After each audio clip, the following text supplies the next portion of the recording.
Welcome to another exhilarating episode of Comic Book Straight Talk, brought to you from the secret basement inside one of America's oldest comic shops, Tulsa's own The Comic Empire. Now, true believers, open up your ear holes and get ready to have your head filled with the best comic book knowledge this galaxy can handle. That's right, it's time for another nerd overload with Comic Book Straight Talk. Welcome back to Comic Book Straight Talk. This is Dalian, Terry, Kenny, and we're just going to talk about some random facts here and random stories or topics.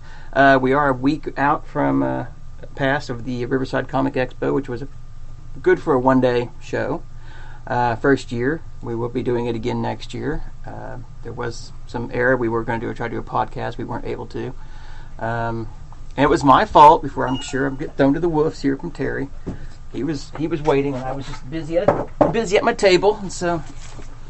But how'd you think of it, though? I mean, I know the lighting was kind of dark. I mean, there seems like there's plenty of comics there, plenty of artists and stuff. It was fine. The venue is actually a really nice venue. It's a very nice venue. It's just like you said. It's just something about the lighting. I don't know if there's something they can do at the venue itself. Can adjust the lighting or something? Can we get lighting brighter? Because it was kind of a little hard to see. I mean, especially if you're digging for comics. Well, yeah, because you dig on the bottom. Yeah, especially if there's comics on the floor. Yeah, you gotta dig down there and dig. And so I had to break out my flashlight on my phone, you know. And your magnifying glass to make sure. What's that? Yeah. Good. So yeah, overall, yeah. Kenny didn't get to go because he was watching OU. No, I was on call at work. Oh, and call at work. But the important thing was OU, which they won their championship game. Mm-hmm. His daughter had stuff to do. Right, yeah. I would think that's the important thing. Well, yes, that was too. But yes, and he was on call, and he had the OU game. All right. Yeah, I didn't even get to go to the parade because I had to go into work. So I missed her parade, but I saw pictures, I saw video. But she was playing in it, wasn't she? Yeah. Okay. That was cool. You brought an interesting thing a while ago talking about why do we collect and what keeps us collecting. Yeah, especially when the holiday when you're getting hit with a bunch of books. Gee whiz, why do I keep collecting? This week was a huge week. Next week's going to be bigger. Next week's supposed to be bigger, yes. Which usually it's been in the past. It hasn't been. Usually the week before Christmas is usually kind of they don't ship a whole lot. But, almost like a fifth week. Yeah, but this year, man. Mike's largest invoice ever. He's looking forward to it. He was puckering. As he would probably say. He's ecstatic. He can't wait. Yeah. He's going to be doing those comic books from Wednesday to Saturday. I know. Yeah, well, because it's next week, isn't it, that we get the Friday shipment? And if you're not familiar, we're talking about our local comic book retailer and Comic Empire, and the huge amount of books he's getting in, which is, for some shops, probably not a huge amount, but for this small shop, it is a large amount. Yeah. But yeah, I mean, why do we still collect? I mean, for you, why? I mean, I keep asking myself that every time I come in and get my books. Well, I mean, the first step is admitting you have a problem. We need to have a 12-step program to get off of comics, I guess, now. So. Yeah, you got to go to... I mean, I understand the thrill of the hunt, kind of, but... Yeah, I mean, the hunting is different than the... Well, it's a portion of the collecting. I mean, there's stuff that I don't collect as well that I just get on a weekly basis, you know. So, ultimately, to me, it comes down to stories, interesting stories to read, and great art. That's why I started collecting. I started collecting, you know, like most probably as a kid, you know, probably watching Saturday morning cartoons before I even got into actual books themselves. But what keeps you collecting? Still the same kind of just the stories, basically. Wanted to read a new story, wanted to read something interesting. And then, I mean, sure, I could go and read novels and stuff like that, but then you also don't get great art and interesting you get characters, but interesting characters you can actually physically see doing fantastical stuff. Fantastical stuff. Fantastical. Fantastical. If it's not a word, I'm just made it up. Might trademark that quickly. Really? Before some organization starts using it, What about for you? What keeps you going? I ask myself that every day. That's kind of my... Especially when I look across the room and see all those boxes of books that I still have to board and bag and file. Oh, yeah, definitely. And I have gone on record several times that I have offered to bag and board. If you drop a box up here on a you're Saturday. never up here. You never come up here. On Saturdays when I'm up here working? Yeah. I'm not coming up here on Saturday. He does good. Once he gets into the house, it's tough to get him out of that house. It is. That's an old habit from a few years ago when I was living in Muskogee, that once I got home, I didn't go back out. Yeah, it's hard to get me out.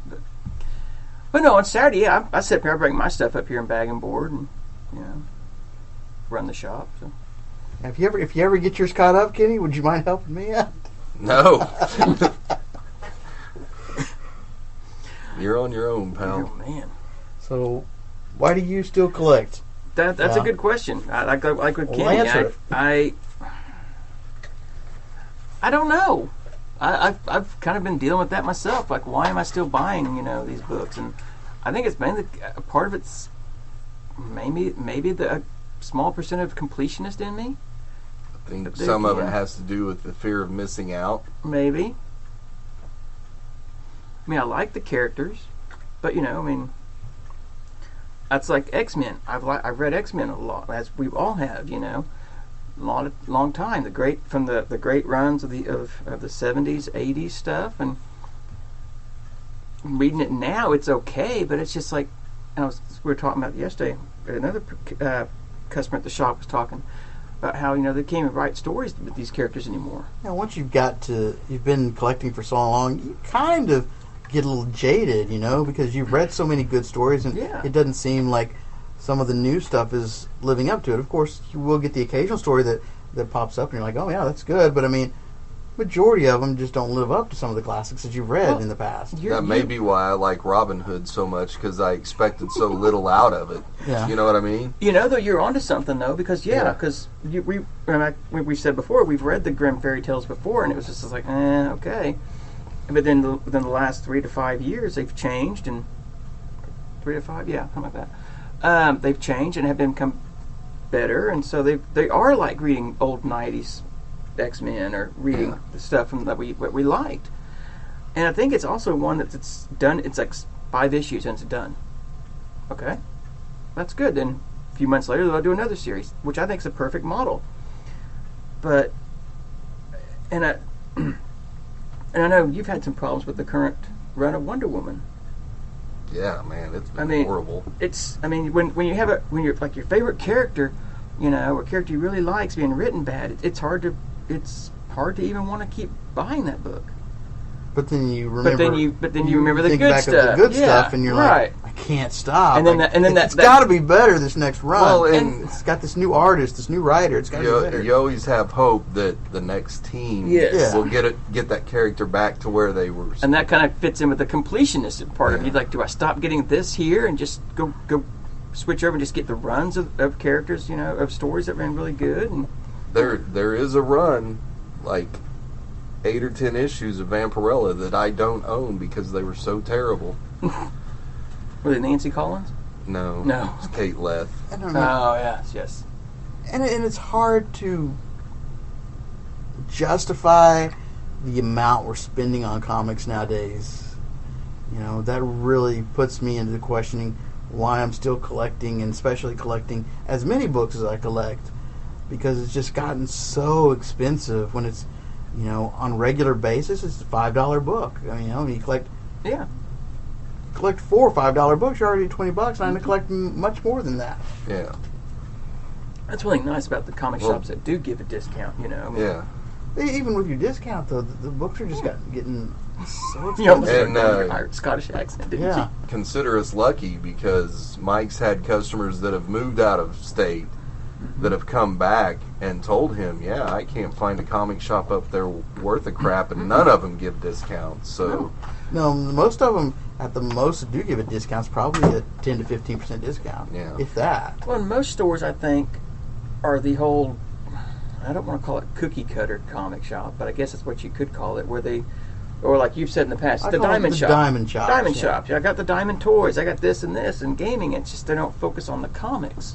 It's all anything you can get from the catalog, basically. Yeah. A lot of them don't even have back issues anymore. So. Talking about XMen here, but we just got through with the Powers of X or Powers of 10, House of 10, whatever, or if you want to call it. X. It's X. I don't. It's whatever. The Powers and House books, by Hickman, and they were okay.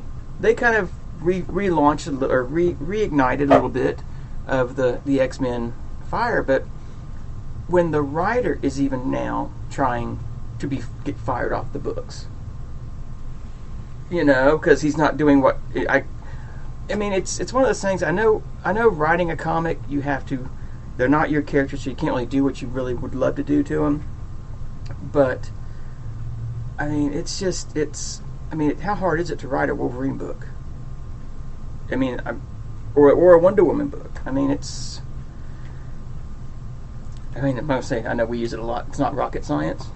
I mean, as long as you keep true to the essence of the character, I mean, and you have good art, it should be a no-brainer. But I don't know what. And I think it kind of comes in with the political side, the social justice side, the whole, gatekeeping thing, that the agendas, I guess, is what really ruins the books. So with all that, will you still collect? Get off my soapbox, sorry. I just thought that was interesting, or not funny, but interesting deal about Hickman. But, well, I still collect, yeah.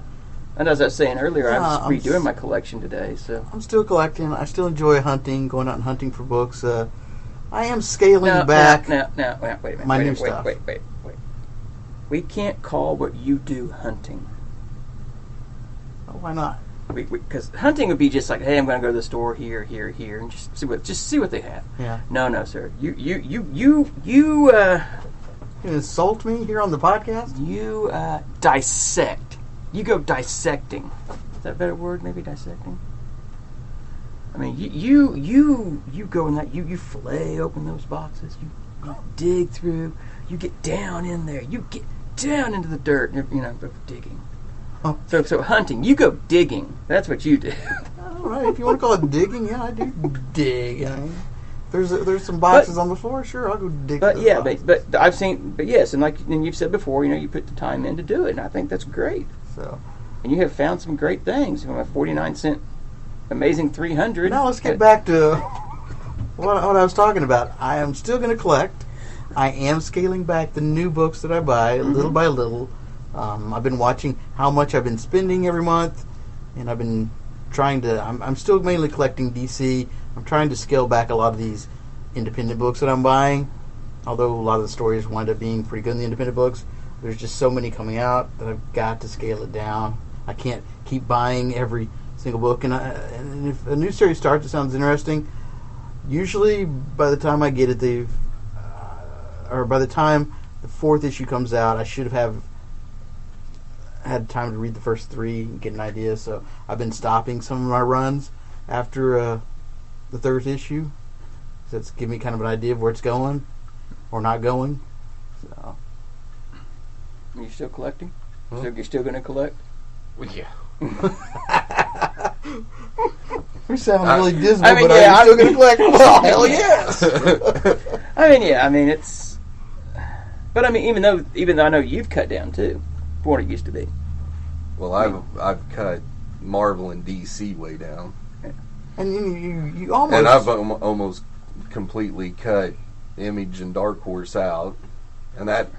To me, that's terrible because I've always considered Dark Horse the best publisher, and I think I get like 1 book from them now. And to me, it's more how much money you're spending every week, every month. That's making me cut back. Mine's not about the money because I work at Comic Empire, so right. Mine is. If I didn't work here, I'd be cutting way back. Yeah. Yeah. Well, yeah, because because you work on Sundays, I work every other Saturday. So if it's slow, we can check out stuff. Yeah, but I mean, I I think the most I order, or the company I get the most of now is Zenescope. Mm-hmm.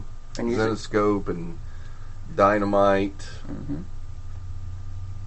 I'm still a diehard Batman fan, so I collect so much DC stuff. Well, that's Batman related. I'll never give up Catwoman. So, yeah. And I mean, I will probably... Unless Kate Leth writes it, and then I'll probably give it up for... You'll just buy it and not read it. So I'm still wading through the good and the bad of Batman, and there's tons of it. There is tons of bad. Yeah, tons of bad, tons of good. And what did I see that Tom King was going to work on? An Adam Strange Adventures book. That's kind of strange. It's 12 issues, and I'm thinking he's going to run that like he did Mr. Miracle and Batman. So, but anyway. So I won't be collecting those. Okay.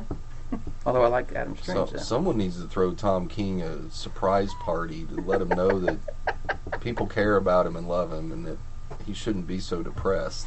Yes, exactly, because that Mr. Miracle was depressing, and his Batman run's been. I'm not gonna say cheerful. I mean, it's been. Yeah, it really. Yeah. So even though we sounded dismal, we're still going to collect. That's what it comes to. Well, yeah. So let us know what you think. Why are you still collecting? Are you cutting back? Are you, for some reason, actually buying more? I think I'm buying more variants. Why are you still collecting? I'm buying more for the cover. Yeah. Than anything. Mm-hmm. I probably pick up, I don't know, 15 to 20 books a week, and probably 10 to 12 of them, or 12 to 14 of them are because of covers. No, I think those are because of James showing you the covers. If you didn't know about the covers, well, I'm not including that. We're not including those. No. I did see that Dynamite is going to be doing prose novels. Stop with okay, the never mind then. crap. Well, I think one of the first ones they're doing is a Vampirella. Okay. Well, So I'll now probably buy it. So if they had, I'm not going to say weak-willed. Kate Leith, Exactly. not her, but if they had, I don't know, who's writing Vampirella right now? I forget. Is it Christopher Priest? Priest? Now, if he was writing it, I would actually probably read it. No, they keep grabbing these stupid young adult writers, and they ruin the crap that they're writing. Not saying I'm not reading Vampirella now. I am.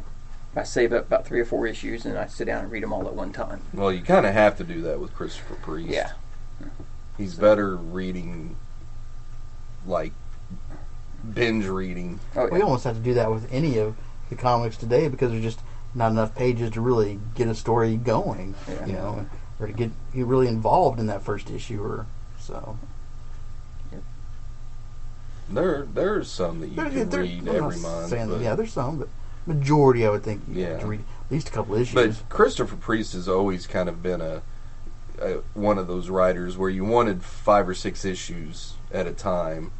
Kind of like Mignola. Yeah. Hellboy's not good reading it monthly. Oh, man. Hellboy in Hell was a pain to get through monthly. Yeah. Well, especially because it was late. Yeah. But Mignola reads better if you have 5 or 6 issues at a time. Christopher Priest is that way too. Which kind of goes back to, I mean, in a way, because I know I've done it, just getting to the trades. And we've had customers in the shop that's how they get their books. They get just wait for the trades. It really is a good way to collect them. It really is, but then the problem is once you get too many, you have to go out and spend $100 and some odd bucks and buy a new bookcase. Or just, you can still store them in, like, normal I comics guess you in could store store them in boxes. bags and boxes, yeah. Yeah, most of them are thin enough to fit in a Silver Age thick bag. Yeah, okay, that's true. I forget about But that. there are writers that, you know, reading them monthly's Sure. fine. Like Eric Powell, you can read the Dune monthly. It's great. Yeah. I was thinking about a writer. I was just No, I guess that's- I guess Or that's- Howard Mackey, you know, Chuck Dixon's a monthly, God, trying to a read good Howard monthly. Mackey. No, wait, is it Howard Mackey? No, I'm thinking of the guy that did the Doctor Stranges in the 70s. And that could also be structured. Roy Thomas. Yes. I'm still struggling to get through that separate reality trade. Like, Eric He's Powell, so most wordy. of his stuff that he releases are usually short, you know, they're not all that Well, long. he usually tells in the 6 a issues story at least. for each issue, but there's always an overarching Overarching. story. But for Marvel and DC, they're trying to tell these long ass stories. Whereas I think the model of telling a story in an issue and having that overarching story is a better way. Right. Or like otherwise, why not just release it as a graphic novel, like they did with Starlin's Thanos stuff these past few years? Yeah, that's actually a good idea to do. Yeah. Or even look at doing, and I know it's been mentioned before, and all the readers are like, we don't want to do seasons, but maybe do season 1, season 2, season 3, and do, like we said before, do 12 issues and have a 13th issue be an annual, then another month later start another 12 issue run or 8 issue, 10 issue run, and don't, that way you have a year for this story to get, for one, to get done in the can, and then you solicit it out, and the Ta-Nehisi. He's writing Black Panther, which I've read some, and it's all right. It's good. It's dealing with space. It's weird. He's a terrible writer. It's space, but his Captain America has been really good because it's been dealing with the old Scourge character. That's one character that Scourge or Scourge. Highly gets Scourge. Highly gets underused. It is, yes, and or characters. But reading it one monthly, it's not as good as reading 3 or 4 or 5 issues at one time. Yeah. So he's another character, a guy I think would be good doing that. So, any new Kickstarters? No, the last one I backed didn't end up getting funded. So I saw that Art Thibert was doing one called Chrono Mechanics. And he put out a YouTube thing about it, and so talking about him also being blacklisted at Marvel and all this stuff. Yeah, he's blacklisted at the big two. Well, and probably Image because he's a Republican. Yeah, although I did like his back in the day when he did Image. He did that black and white series. He did a Kickstarter or an Indiegogo not like a year ago. That was a remaster of black and white. Yeah, let me look into that. I miss some of those old Image series, like Soul Saga. And that No Honor book was good. Yeah, No Honor was good. I've actually gone back and I've read the newer Cyberforce. I liked the old Cyberforce. I know you don't like Sylvester. No, I liked the Cyberforce was the opposite of most of the Image books. Right. It got good towards the end of it. Yeah. I think you were getting ready to say what? Sylvester? Yeah. You don't like Sylvester? No. No, I just won't buy any of his stuff. Right. Now, I could run into him again, and he could end up being the nicest guy I've ever met, and then I'll start buying his stuff again. Yeah. Yeah, I like his art. So, yeah. Oh, I loved his X-Men stuff. He's a great artist. Yeah. Oh, yeah. I just had a bad experience with him, and decided I would no longer spend my money with his company. CGC's doing this signing thing with McFarlane. Mm-hmm. You can send in anything he's ever done. It used to be he'd only sign certain books, but this is like his entire art history that he's ever done. You can send anything in, he'll sign it, they'll grade it, and it's like $85. That's including grading, signing, and shipping. But he has to have done it. Right. Well, you can't send little Lulu that he may have, just inked or something, or. Now, would he also sign something that was done with the Venom character in it, but he didn't do it? That I'm not sure. Yeah. He did give an explanation. I remember he did go online and give an explanation as to what he would and would not sign. But I almost would want something signed. I thought about sending something in, I'm sure he's going to have tons of Amazing 300 signed. Yeah, I already have a book signed by him. Oh, aren't you lucky? I didn't even know I had it signed, actually. I was really surprised to find that it was signed. So, it was I met him. I didn't get anything signed by him, but I met him. He's one of those guys that I've heard stories of people meeting him at a con, and he's like a total douchebag. Mm-hmm. And then I've seen clips of him on Twitter where he was in Canada and he stood outside and shook every single person's hand and told them thanks for coming to his panel as they were walking in. Yep. So I'm sure they're like, artists and writers are like everyone else. They have good days and bad days, and I probably caught Silvestri on a bad day. Nice. I've thought about sending something in for McFarlane to sign. I just don't know what I'd do it. I'm not sure if it's still available to be done yet. So, but kind of going through all my stuff, like I've been saying, just kind of looking at some of the stuff I have. I was like, hey, it'd be kind of cool to get that signed, or maybe. Mm-hmm. But well, that's kind of neat and all, but then I start thinking about $85, and I'm like, man, what kind of books could I get for $85? That's true. Yeah. Yes. Especially when you have a Todd McFarlane signature, Yeah.